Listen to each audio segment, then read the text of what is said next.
que vous allez bien et que les fêtes de Noël se sont bien passées.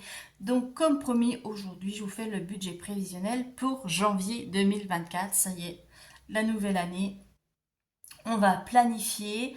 Je vous avais déjà montré dans une précédente vidéo les objectifs pour l'année. Donc, je vous remets la vidéo là au-dessus si vous ne l'avez pas vue. Et, eh bien, on va passer maintenant au budget avec des petits changements. Je vais vous expliquer tout ça au fur et à mesure. Donc, tout ça dans mon nouveau planeur. Je suis contente. Voilà, on va repartir encore plus motivé pour la nouvelle année. Mois de janvier, voilà. Oui, j'ai décidé que ce serait vraiment une très bonne année. Voilà, exactement. Allez, hop, je vais enlever les feuilles. Comme ça, ce sera plus simple.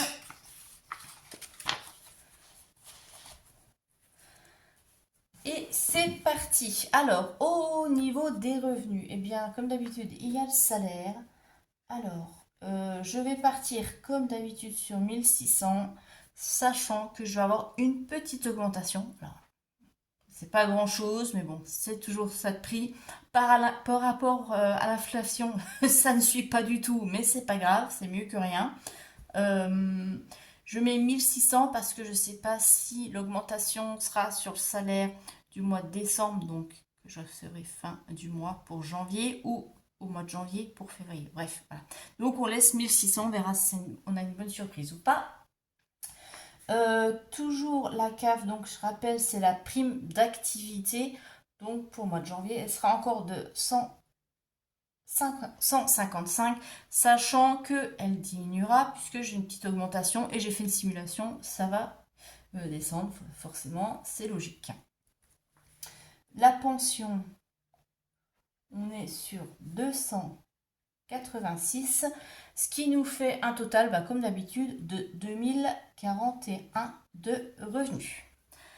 Dans les crédits dettes, donc je n'ai toujours pas souscrit d'emprunt auprès de mes amis, de ma famille ou de la banque, donc je n'ai pas de crédit dette et je ne termine pas le mois de décembre à découvert. Donc là, je n'ai rien à mettre. Allez, dépenses fixes, c'est parti. Alors, on a le loyer, comme d'habitude, qui est de 682 maintenant. Toujours ce prêt, comme je vous l'avais dit, que je ne peux pas solder avant puisque c'est un prêt en commun. Donc on a 114. Le leasing de la voiture, ça ne change pas, c'est toujours 242. Le restaurant scolaire, 70. Le gaz, 93. L'électricité, 31.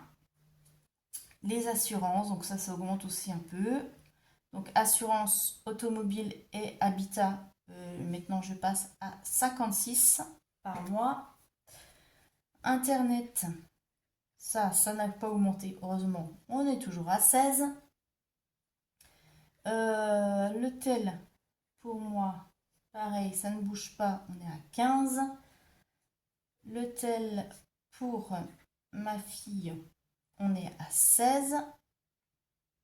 Cotisation de compte, j'espère que ça ne va pas augmenter. C'est toujours 12.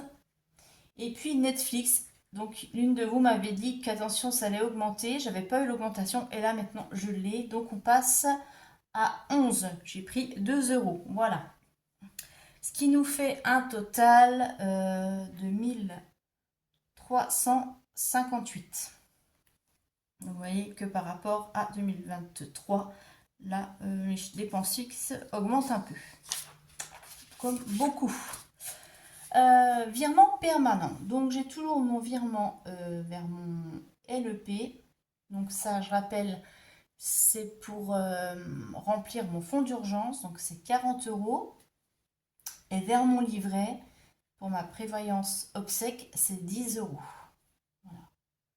Donc prévoyance obsèque, je rappelle, moi j'ai pas souscrit à un contrat. J'en avais un avant, je l'ai arrêté parce que c'était à fond perdu. Là, en fait, du coup, je mets tous les mois 10 euros sur un livret et ça fera une enveloppe pour régler mes frais d'obsèques, donc incinération, et puis les petits frais à côté. Voilà. Dépenses variables pour le mois de janvier, donc j'ai du carburant. Et là, je prévois 100 € parce que j'ai des déplacements de prévus. Et puis, ce qui se rajoute, consultation pour ma fille, donc 25 €. Voilà, ce qui nous fait un total de 125 en dépenses variables. Et maintenant, on va mettre les enveloppes, donc tout ce que je vais retirer en espèces en début de mois pour mon fonctionnement courant.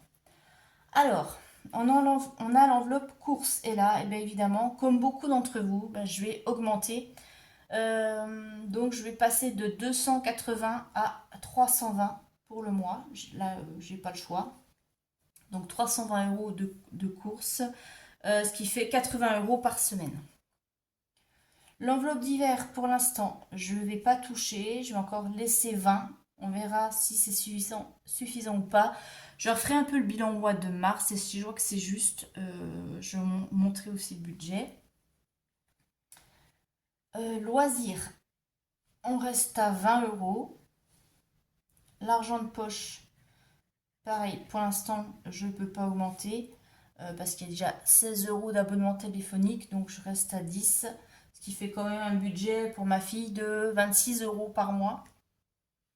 Pour l'instant, je ne peux pas faire plus. Et puis pour moi, le petit plaisir pour faire le petit resto une fois dans le mois avec les collègues, on est à 20. Ce qui nous fait en enveloppe 320 plus 40 plus 30, on est à 390. Et maintenant, on va voir combien j'ai pour répartir dans mes épargnes. Donc, mes revenus 2041 moins mes charges fixes moins les livrets et on enlève encore les enveloppes, ce qui nous fait 118. Donc, j'ai 118 € à répartir dans mes épargnes. Donc, eh bien, comme d'habitude, ça ne change pas. J'ai le train, donc là le train pour 2025, je vais noter là. Donc le train, c'est, je vous rappelle, les trajets de train pour que ma fille aille voir son papa. Donc c'est 40 € par mois. Noël, donc Noël 24, là j'ai baissé mon enveloppe de Noël. Donc là on est à 20 €. Anniversaire. Là, c'est les anniversaires pour 2025. On est à 10 €. Taxe d'ordure, 10. Amazon. Bon, ça, j'espère que ça ne va pas augmenter. On est à 10. Et puis, je vais mettre dans l'enveloppe santé pour la remplir parce qu'elle est complètement vide. Enfin, complètement vide. Ça a bien descendu. On va mettre 20, ce qui nous fait en tout normalement 110 €.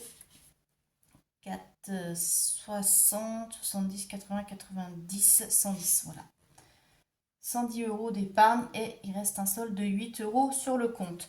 Donc voilà pour le budget de janvier 2024. J'espère que ça va aller. On repart sur une nouvelle année, donc super motivé, comme d'habitude, avec des nouveaux outils, tout beau, tout propre, donc encore plus motivant. J'espère qu'on n'aura pas de mauvaises surprises. Et puis c'est reparti pour un tour. Voilà. Bon, écoutez, je vous fais de très gros bisous. Je vous souhaite une très bonne semaine et je vous dis à très bientôt. Bye bye.